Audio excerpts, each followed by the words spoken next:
그동안 이제 자유한국당이 처음에 황교안 대표가 당 대표가 된 다음에 소위 그 정치권에 새로운 인물이 들어오면은 일정한 가수요가 생기잖아요. 예, 그 기대, 예, 신상품에 대한 기대가 있고, 예, 그래서 이제 당 대표가 된 이후에 일정한 기간 동안은 한 두 달 정도는 상당한 이제 기대에 따른 대선 주자 예, 여론조사 1위도 하고 대선 주자 여론조사 당 1위도 지지도 좀 하고 오르고, 예, 뭐 그랬었는데 한 두 달 지난 다음에 이제 양쪽으로부터 예, 비판을 받았죠. 그러니까 이제 보수층은 보수층대로 음, 문재인 정권 실정에 대해서 제대로 왜 못 싸우느냐 하는 비판들을 많이 했고, 또 이쪽은 이쪽대로 뭐 친박이다 하는 프레임에 이쪽을 가두어서 뭐 비판을 많이 했고, 그러면서 이제 그 리더십에 대한 회의 이런 것들이 좀 쌓였던 것 같아요. 또 이제 당내 인사나 이런 면에서 뭔가 새로운 면을 보여주지 못한 점 이런 것들이 이제 기대 수준에 비해서, 그러니까 소위 좀 가수요가 빠지는 이런 시간이 있었던 것 같고요. 근데 이제 최근에 그런 것들을 조금 이렇게 조국 정국이 벌어지면서 반전을 시키는 그 과정들이 있었다고 생각합니다. 이제 좀 정치에 익숙해진 면도 있고, 또 이 조국 사태 자체가 그런 계기를 마련을 해줘서 소위 투쟁을 통해서 결집을 하는 이런 전략이 일정하게 먹혔다고 생각을 하고, 그것이 이제 상징적인 행위가 삭발이라고 볼 수 있죠. 그리고 안 그래도 지금 이 보수층이나 중도 보수 쪽에서는 지금 이 대한민국 현실에 대해서 굉장히 위기감도 있고, 문재인 정권에 대한 이 분노 게이지가 굉장히 올라가 있는데, 뭔가 이쪽에 좀 이렇게 자기들을 확 붙잡고 봐줄 강력한 좀 리더십에 대한 요구가 있는 거거든요. 그런 부분들을 일정하게 충족을 하면서 약간씩 이제 지금 지지율이 상당히 올라갔다고 봅니다. 폴리뉴스 조사는 어떤지 모르겠지만 제가 보는 건 이제 지금 대중적으로 많이 알려진 갤럽 조사하고 리얼미터 조사 기준으로 보면, 갤럽은 항상 자유한국당이 좀 낮게 나오는데도 25% 정도 지금 나오는 것 같고, 리얼미터는 한 32%까지 올라갔죠. 예, 제가 주목해서 보는 거는 그런 전체 지지율이 아니라 지역별 지지율인데, 지역별 지지율 기준으로 보면 정당 지지율에 있어서 뭐 문재인 대통령 지지율이 부정적 평가가 다 호남 빼놓고는 다 높아졌다는 거는 다 전 지역 공통인 거고, 결국 선거라는 거는 총선 같은 큰 선거는 수도권이 그렇죠. 결국 결정을 하는 거니까, 절반의 의석이 수도권에 있으니까 수도권 여론이 굉장히 중요한데, 수도권 여론에서 일정한 역전 현상이 지금 기미가 보이고 있어요. 우선 대통령 지지율이 부정적 평가가 한 10, 갤럽과 리얼미터 모두 10% 이상 벌어졌고, 부정평가가 높은 쪽으로. 그리고 정당 지지율에 있어서도 리얼미터 조사 기준으로 하면 오차 범위로 좁혀졌어요. 아직 갤럽 조사는 좀 격차가 있는데, 그러나 어쨌든 추세를 우리가 봐야 되니까 그런 걸 보면 이 수도권에서도 기존의 여당을 지지했던 많은 사람들이 지금 자유한국당으로는 차마 못 오는 사람들이 굉장히 광범하게 있는 건데, 그거는 그런 사람들 중에 일부가 지금 자유한국당으로 회귀하고 있다. 또 황교안 대표에 대해서도 기대를 다시 갖는 쪽으로 가고 있는 징후가 보이는 건 틀림없습니다. 그러나 자유한국당의 가장 큰 문제는 제가 보기에는 여전히 비호감도가 상당히 높다는 거예요. 네, 그 벽이 있어요. 그러니까 비호감도가 한 60% 이상, 많을 때는 한 80%까지 갔었는데, 이것도 조금 줄어서 지금 한 70% 아래에 좀 60%대에 걸쳐져 있습니다만은, 그러나 여전히 비호감도가 높다는 것은 이 장애가 되죠. 그러니까 그 자유한국당 입장에서는 이거를 극복하는 것이 결국 통합의 과제인데, 그걸 이제 얼마나 제대로 해낼 수 있느냐, 그리고 그 통합을 통해서 혁신을 얼마나 해낼 수 있느냐 하는 게 과제로 되겠죠. 예.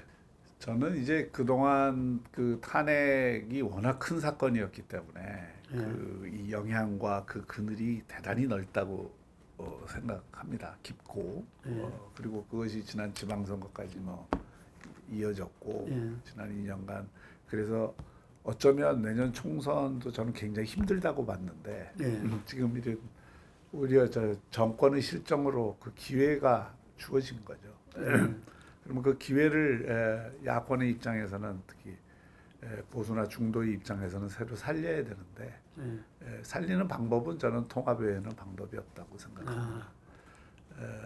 다만 이제 그 전제는 그동안 한 2년간 나름대로 좀 혁신을 제대로 했어야 되는데 그 혁신이 안 됐으니까 통합을 하되 그냥 무조건 통합이 아니라 그 통합의 혁신을 실는 방식으로 하는 것이 지금 그 야권을 위해서도 그렇고 대한민국 정치 발전을 위해서도 중요하다고 생각하는 거죠. 그래서 저는 통합을 해야 된다는 이야기를 많이 하고 있고 또 그것을 위한 실천을 일부 하고 있습니다. 성사될지는 이제 좀 더 지켜봐야 되지만 어떤 형태로 작은 통합이든 큰 통합이든 통합은 이루어질 거라고 봅니다. 다만 그것이 단순한 이제 덧셈 통합 또는 뭐 별로 통합해봤자 의미가 없는 통합이 아니라 제가 생각하는 통합은 좀 확장성이 있고 또 이 덧셈 효과보다는 곱셈 효과가 있는 통합이 됐으면 좋겠다 하는 생각인데 그 성사 여부는 결국 이 지금 야권의 이 정치 지도자들의 몫이죠. 그들의 리더십의 몫이니까 또 그거를 우리 같은 뭐 정치권 좀 한 발 떨어져 있는 사람들은 촉구하고 압력을 넣고 또 이런 좀 그 운반을 하는데 도움이 될 수 있는 일을 하고 이런 또 혁신의 과제들을 재현을 하고 이런 것들을 하는 거죠. 변수는 지금 말씀하셨듯이 선거법인데 제가 이 선거법을 찬찬히 뜯어보니까 저도 기본적으로 선거제도도 바꾸고 개헌도 해야 된다는 입장이에요. 기본적으로. 그런데 이게 이제 정략에 휘둘리면 올바른 선거제도나 개헌을 할 수가 없다. 그래서 저는 늘 주장했던 게 선거제도를 개편하든 개헌을 하든 바로 다음 선거에 쓰지 말고 합의를 해서 법을 통과시켜 놓고 그 다음 선거에서부터 적용하는 법을 만들어라. 그러면 당장의 정략에 휘둘리지 않을 거 아니냐. 그리고 또 그 합의가 가능하다. 진정한 의미에서. 그렇게 했는데 그렇게 안 하고 이번에도 결국 다음 선거용으로 이걸 만들었다 보니까 결국 이게 어떤 면에서 보면 정의당에 의한 정의당을 위한 그 선거법이 됐어요. 민주당은 거기에 편승하려고 하는 것이고. 그런데 여기에는 이제 중요한 정략적인 측면에서 보면은 전제가 있습니다. 민주당이 굉장히 선전하고 거기에 정의당이 선전해야 그 구도가 마련이 돼요. 그런데 지금 민주당 지지율이 계속 이렇게 빠지잖아요. 그래서 예를 들어서 지지율이 정당 지지율이 35% 선이 무너지면 과연 선거법을 민주당이 밀어붙일 수 있을까? 저는 오히려 거꾸로 그렇게 생각을 합니다. 왜냐하면 이거 선거법 들여다보셨는지 모르지만 이거는 철저히 정당 지지율에 연동되는 거거든요. 그런데 이 정당 지지율의 수준을 갖고 만약에 이 여권이 정의당과 합쳐서 과반 이상을 얻을 때 이게 의미가 있는 건데 자신들이 어떤 전국 구상에 의하면 그게 안 된다고 할 때에는 이게 무리하기가 굉장히 어렵죠. 그리고 그래서 저는 뭐 선거법을 무조건 통과시킬 거다.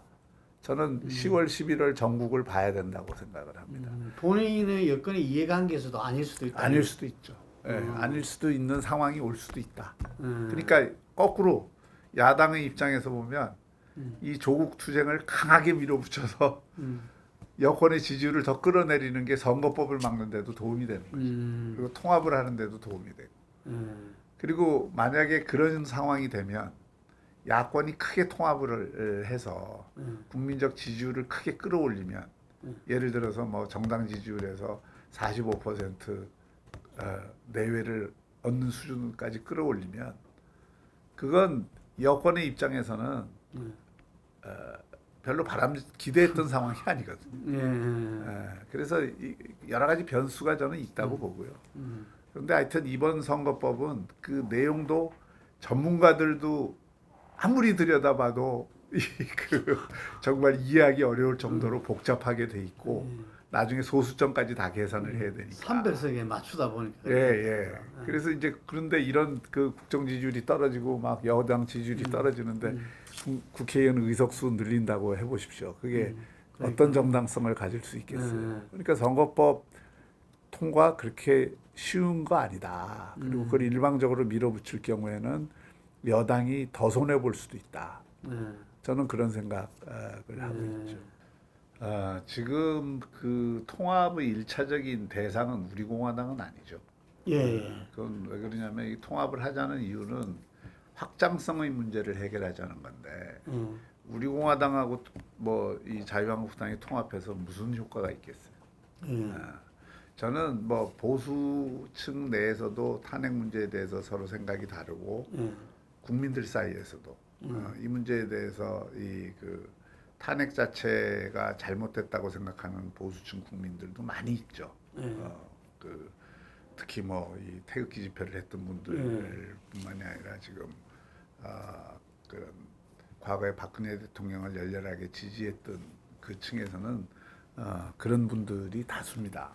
그건 틀림없는데 그러나 그분들도 이 문재인 정권을 이대로 계속 그 정치적 승리를 그들에게 안겨주고 또 문재인 정권을 심판하는 그 정치적인 역할을 제대로 못하면서 이 보수가 분열되는 이런 상황에 대해서는 저는 대단히 그 우려를 하고 있다고 생각하고요. 이분들 전체가 지금 전략적 선택을 할 준비가 돼 있습니다. 최근에 재미있는 현상이 이게 이제 그런 보수층들이 제일 많이 보는 게 보수 유튜브잖아요. 유튜브에 거의 보면 제가 보면 거의 한 100만 명 가까운 분들이 이리저리 그 움직이면서 이제 보고 있는데 그분들 사이에서도 그 유튜브들 내에서도 이게 좀 입장들이 많이 갈리는 거예요. 근데 이제 전체적으로 다수를 차지하고 있는 사람들의 공통의 문제의식은 지금은 합쳐야 된다 힘을. 이런 생각이 훨씬 강해요. 그러니까 그런 탄핵 문제를 해갖고 또 싸우고 또 뭐 이렇게 하는 것보다 지금은 어쨌든 자유한국당이 그 중심에 섰으니까 자유한국당이 정말 이게 총선에서 이길 수 있는 세력을 만들고 거기에 힘을 보태주고 그리고 그런 어떤 그 흐름 속에서 그런 어떤 탄핵 문제라든지 이런 것들이 조금 정리되기를 바라는 그 흐름들이 훨씬 강해요. 탄핵 문제에 관해서는 저는 뭐 다른 데서도 그런 얘기를 했지만 탄핵에 이르기까지의 이 보수 정권이 그 잘못한 부분이나 반성해야 될 부분에 대해서 자기 성찰을 하는 부분 이런 부분에 대해서는 저는 담백하게 해야 된다고 생각합니다. 그리고 그런 부분에 대해서 예를 들어서 탄핵이 잘못됐기 때문에 그 이전에 이 그 뭐 박근혜 정권이나 이명박 정권이 아무것도 잘못한 게 없다. 그런데 억울하기만 당했다. 이런 식의 접근은 저는 바람직하지 않다고 봐요.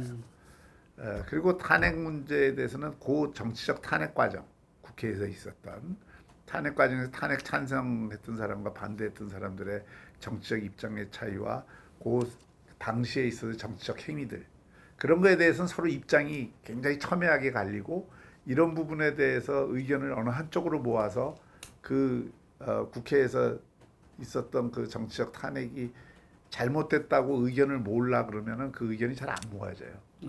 그리고 그 문제는 자칫 잘못하면 중도층에 있는 또는 중도 보수에 있는 사람들이 등을 돌리게 하는 효과를 가져올 수 있어요. 거꾸로 이거를 그 당시 탄핵이 뭐 정당했다라든지 뭐 이런 식으로 정리를 무조건 하게 되면 이 보수층이 또 등을 돌리게 돼 있어요. 그런 만큼 이거는 지금 현재로서는 보수 분열의 소재가 되지 보수 통합의 소재가 되지는 않는다. 그래서 제가 전략적으로 좀 유예를 해놓자. 그리고 더 많은 시간의 축적이 필요하다. 역사적 평가를 기다리는 시간의 축적이 필요하다라고 생각을 하는 것이고요. 또 이제 마지막 부분은 뭐냐면 그러면 자 탄핵이라고 하는 게 제 입장에서는 이게 기존 이 보수 정권이 공화주의의 원칙을 그 민주공화주의의 원칙을 제대로 실천하지 못해서 그런 어떤 국민적 비판에 직면하고 결국 불행한 탄핵까지 가져왔는데 그래서 탄핵을 한 지금 이 문재인 정권은 그걸 잘 역사의 교훈으로 삼아서 그 공화주의 원칙을 잘 지키고 있느냐? 저는 이 정권도 권력의 자의적 남용이라고 하는 그 틀에서 전혀 벗어나고 있지 못하다. 그런 면에서 저는 탄핵이 의도했던 그 건강한 의미에서 탄핵이 가져와야 될 그 효과가 제대로 실천이 못 되고 있다는 면에서는 그 탄핵 자체가 성공적이었냐 이런 것에 대한 평가는 다를 수 있다고 보는 거죠. 그래서 요즘은 굉장히 조금 복잡한 논의가 좀 필요하다라고 생각합니다. 저는 이제 결국은 새로운 통합 세력의 그 이제 정당이니까 그러니까 정치 세력이 어떤 모습으로 재탄생할 것이냐 하는 문제가 하나 있고요. 그 다음에 이제 결국 총선을 앞두고 있으니까 그런 어떤 노선의 혁신이나 이 정당의 혁신 못지않게 공천 혁신이 대단히 중요하다고 생각합니다. 그러니까 그걸 이제 제가 생각하는 지금 제일 중요한 혁신의 과제들이라고 보고요. 또 이제 정당 그 가운데에서도 저는 좀 지금 과거에 우리 지금 정당들이 당내 민주주의를 제대로 실천을 하고 있지 못하잖아요. 이제 뭐 그런 점들을 어떻게 좀 제대로 구현할 거냐 하는 문제도 있고 또 이 정당이 실제로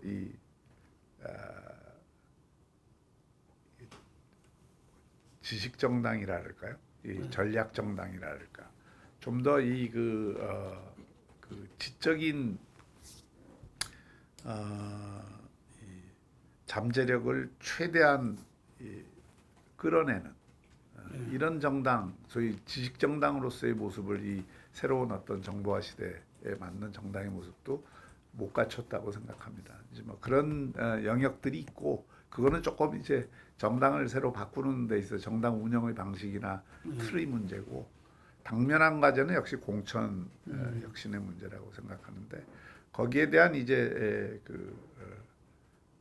과정과 결과를 얼마나 공정하게 하면서도 이길 수 있는 공천을 하느냐 또 그 공천 방법에 있어서 과거와는 다른 좀 혁신적인 방법을 이끌어내서 그걸 통해서 인적 혁신을 얼마나 해낼 수 있느냐 이게 관건이라고. 그러니까 그 지난 세 번의 보수 정당의 공천이 참 이 보수가 이렇게 개멸 직전까지 간 원인이라고 저는 생각하는데 18대, 19대, 20대 공천이 그야말로 이제 위로부터의 보수 중심의 공천이었고 그러다 보니까 사실 사심 공천이 될 수밖에 없고 줄서기 공천이 될 수밖에 없었어요. 그러니까 그것이 결국은 보수의 분열을 가져왔고 가장 근원적인 분열. 사실 2008년에 압도적으로 당선된 정권이 무리하게 공천을 하면서 막 정적을 제거하는 방식의 공천을 일부 했기 때문에 박근혜 대통령이 그 당시에 돌아서면서 이게 그 총선도 얼그러졌고 그 분열의 틈이 완전히 벌어진 거죠. 그때 무슨 뭐 친박연대라고 하는 대한민국 정치사에 듣도 보도 못한 세력이 나오기도 하고 그 개인 이름을 따서 뭐 하는 이런 어떤 그 퇴행적 모습도 나타나고 그때부터 사실은 이게 분열이 구조화된 거죠. 그거는 당시 집권 세력의 책임이 있죠. 그 뒤에 두 번의 공천도 결국은 그게 이제 거꾸로 이제 친박 공천 형태로 갔고 또 그쪽에 당내 권력을 강화하고 또 대통령에 충성하는 그 집단을 주로 공천을 하는 이런 방식으로 갔고 그게 가장 무리하게 나타난 게 20대 공천이잖아요. 예. 사실 총선 직전만 하더라도 거의 여당이 압승할 거라고 예. 예상을 했는데 국민의당 돌풍을 가져오고 이 사실상 총선에서 실패를 하게 됨으로써 그리고 그 실패의 결과가 단순한 실패가 아니라 또 분열을 가져온 거죠. 그건 친박 내부의 분열이었죠. 어떤 면에서는 김무성 대표와 대통령 또 유승민 의원 같은 사람들과 그러니까 그런 어떤 이 끊임없이 이 뭐랄까 이게 정당한 노선을 둘러싼 분열이라든지 창의적인 어떤 논쟁적 구도를 만드는 것은 오히려 긍정적인데 그런 게 아니라 이 그야말로 이 정치적 이 권력의 뭐랄까요 이 정치적 권력의 그 왜곡된 사용을 둘러싼 분열이었기 때문에 이것은 각자에게도 굉장히 큰 상처를 입히고 그것이 큰 감정의 고를 결국 패이게 함으로써 뭔가 이렇게 긍정적인 역동적인 에너지를 만들기보다는 부정적인 분열적 침체적 에너지를 만들었다고 생각하거든요. 그게 저는 탄핵에도 영향을 줬다고 생각해요. 그러니까 이번 공천은 그렇게 하면 안 되는 거죠. 그러니까 통합을 하더라도 지분 나눠 먹기 공천이라든지 보수들이 그냥 뭐 위에서 꼽는 공천이라든지 이런 공천을 안 해야 되는 거죠. 그건 이제 공천 혁신, 공천 방법의 혁신을 그래서 가져와야 되는 거고 바람직한 공천은 뭐 여러 가지 형태가 있을 수 있는데 그것도 뭐 일부에서는 전부 완전 국민 경선을 하자 그러지만 그게 또 완전 국민 경선이 항상 답은 아니에요. 그러니까 완전 국민 경선도 어떻게 하느냐에 다르지만 그건 우리가 많이 해봤지만 그건 또 기득권을 강화하는 이렇게 경쟁 방법일 수도 있고 또 특히 당원들에게 상당한 어드밴티지를 주면 이점을 주면 그건 거의 조직 동원 방식의 경선이 될 수도 있고 그래서 어렵더라고요. 예. 그러니까 그걸 뭐 보완하는 여러 가지 방법이 저는 있다고 생각합니다. 그렇게 완전 국민 경선에 준하는 방법으로 해야 되는 데도 있고 뭐 또 다른 새로운 방법들을 써야 되는 데도 있고 뭐 여러 가지 유형들이 있는데 그런 것들을 이제 잘 결정을 하는 것이 공천 방법에 대한 합의를 하는 과정이라고 봅니다. 그 방도는 혹시 근데 그거는 뭐 제가 이래라 여기서 뭐라고 얘기하는 신정치혁신위에서 자유한국당 그 올리기는 그 대표한테 올렸다 그러더라고요. 오늘 그걸 아직까지 공표는 안 하고 있는데 정확히 모르겠고요.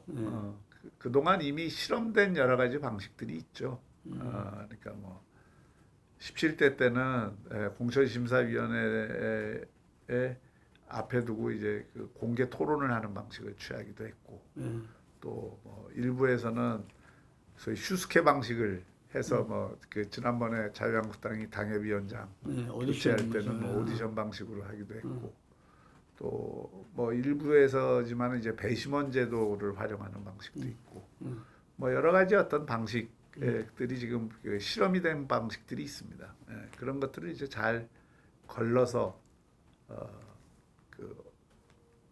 지금 현재의 보수 정당에 적합한 방식이 뭔가 그리고 그 속에서 제대로 된 혁신을 할 수 있는 방법이 뭔가를 이제 찾아내야 되겠죠. 이 지도부에 의한 공천 파동이 있어서는 안 되고 그렇죠. 또 그 지역에서 기득권이 결정하는 방식이 돼서도 안 된다. 몇 가지 방식을 갖다가 그 좀 이 혼합해서 적용할 수도 있겠네요. 그렇죠. 딱 한 가지 방식이 그렇죠. 아니고 지역에 따라. 저는 뭐 제 개인적으로는 조금 다원적으로 할 필요가 있다고 생각합니다. 그러니까 잘 아시겠지만 정치인들이 다 이 자산이 있고 부채가 있는데 처음에 나오면 자산만 있고 부채가 없죠. 근데 지금 대선 주자로 거론되는 분들이 이미 오랫동안 정치를 했잖아요. 그러면서 자산이 커지는 만큼 부채도 계속 쌓인 거예요. 그러니까 이 부채라는 거는 심하게는 안티층으로 나타나고 또 그 비판으로 나타나고 자산이라는 거는 지지로 나타나는데 사실은 지금 그 야권의 대선 주자들 가운데 강력한 지지를 보이고 있는 후보는 없죠. 황교안 대표가 상당히 앞서 있긴 하지만 예. 아직은 조금 더 봐야 되는 것이고 그 외의 이 대선 주자들은 뭐 황교안 대표 포함해서 각자 도생에서 성공할 수 있는 확률이 굉장히 낮다고 봅니다. 저는. 그동안 이미 부채가 많이 쌓여갖고 그런 측면에서 부실 기업이라는 예. 그래서 뭐 부실 기업이라고 표현하기는 좀 그렇고, 그러니까 표현을 좀 바꾸셔야 되겠네요. 그 부실 기업이라기보다는 부채가 많은 거죠. 부채가 많은 기업이죠. 기업으로 치면은. 그러니까 이 그 부채 청산도 해야 되고 정치에서의 부채 청산이라는 거는 새로운 계기를 통해서 올라탐으로써 가능하다고 저는 생각해요. 그러니까 이게 뭐 기업의 부채는 돈을 갚으면 되지만 이 정치에서의 부채는 국민들 마음에 이 쌓아놓은 빚을 갚는 거거든요. 근데 지금 각자 도생을 해갖고서는 그 빚을 갚기가 어렵고 총선에서 승리를 못하면 황교안 대표도 굉장히 위험해지잖아요. 그런 면에서 황교안 대표는 지금 야권의 리더로서 총선을 승리로 이끌기 위해서도 통합을 해야 되는 거고 또 우리가 과거 이해창 총재 시절에도 봤지만 혼자 그냥 그 독야청청해 갖고서는 어렵죠.